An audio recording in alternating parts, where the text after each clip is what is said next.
তারা হয়তো এই হাদিস জানে না, আল্লাহ পাক ওদের কানের মধ্যে আমার এই হাদিসটা যেন পৌঁছে দেন, আমিন। নবী সাল্লাল্লাহু আলাইহি ওয়াসাল্লাম বলেছেন, আমি মেরাজের রাতে যখন গিয়েছি তখন এক শ্রেণীর মানুষকে দেখেছি, ওদেরকে শাস্তি দেয়া হচ্ছে। কি শাস্তি?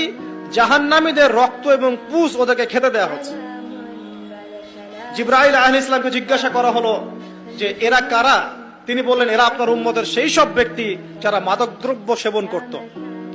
আল্লাহ রাব্বুল আলামিন তার হাবিবের মাধ্যমে জানিয়েছেন, যখন কোন মুসলিম মাদক সেবন করে বা কোনো ব্যক্তি মাদক সেবন করে তখন 40 দিন তার নামাজ কবুল হয় না। এরপর যদি সে তওবা করে তাহলে আল্লাহ পাক তার তওবা কবুল করবেন ইনশাআল্লাহ।